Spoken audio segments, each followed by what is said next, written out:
Welcome to the kitchen. We are making chicken and mushroom Wellington for two. This recipe creates two individual Wellingtons, which is much easier to manage than a large one for two. Prep time, 25-30 minutes. Cook time, 35-45 minutes. Chilling time, at least 30 minutes. Essential ingredients. For the filling, 2 boneless, skinless chicken breasts, about 150-180 green, 5 to 6 oz each. 1 tbsp olive oil or butter, 150 g, 5 oz mushrooms, chestnut or button, finely chopped or pulsed in a food processor. This creates a duxelles. 1 small shallot or 1/4 small onion, finely chopped. 1 clove garlic, crushed or minced. 1 tsp fresh thyme leaves, or 1/2 tsp dried. 2 tbsp cream cheese, low fat or full fat, or Boursin-style garlic and herb cheese.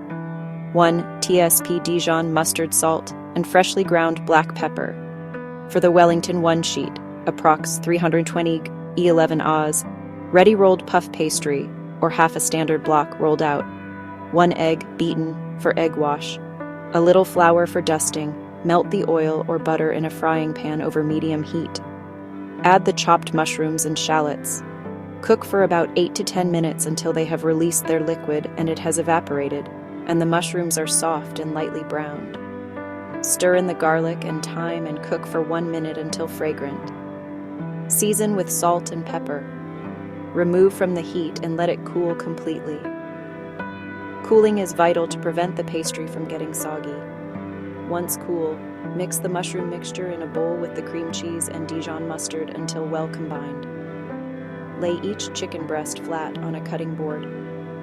Cover with cling film and gently beat them with a rolling pin or meat mallet until they are an even thickness, about 1 or 2 inch. Season lightly with salt and pepper. Optional. For extra flavor and a crisper pastry, you can quickly sear the chicken breasts in a hot pan for about 1 minute per side until golden brown, then let them cool before assembly. This is an optional step but helps. Unroll the puff pastry sheet. Cut the pastry into 2 large rectangles, big enough to fully wrap a chicken breast and filling, e.g. about 6 Rs 8 inches each. Spoon half of the mushroom filling onto the center of each pastry rectangle. Place 1 chicken breast on top of the filling. Brush the edges of the pastry with the beaten egg wash. Bring the opposite edges of the pastry over the chicken and filling, sealing the seams tightly. You can trim excess pastry, then crimp the edges with a fork or pinch them with your fingers to ensure a good seal. Place the 2 Wellingtons seam side down on a parchment-lined baking sheet. Brush all over with the remaining egg wash. Chill. Refrigerate the Wellingtons for at least 30 minutes, up to 24 hours. This helps the pastry hold its shape and prevents shrinkage. Preheat your oven to 200 degrees Celsius, 180 degrees Celsius fan, gas, mark 6. Bake for 30-40 minutes, or until the pastry is deeply golden brown and the chicken is cooked through. Internal temperature 74 degrees Celsius, 165 degrees Celsius. If the pastry is browning too quickly, you can cover it loosely with foil for the last 10 minutes. Let the Wellingtons rest for 5 to 10 minutes before serving. Vegetable side dishes for 2.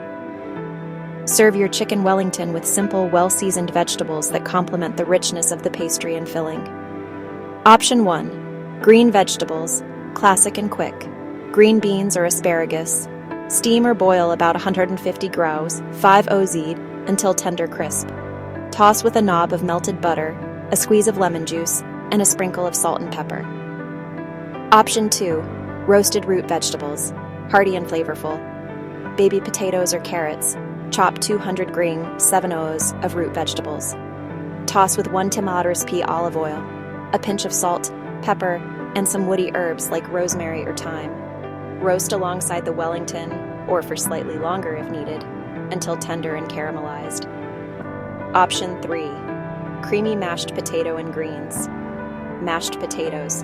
Make a small batch of smooth mashed potatoes using about 300 growlers, 10 oz of potatoes, a splash of milk, and a knob of butter. Sauté spinach. Quickly sauté 100 gram, 3.5 oz of baby spinach with a tiny bit of garlic and olive oil until wilted. This adds a lovely green contrast.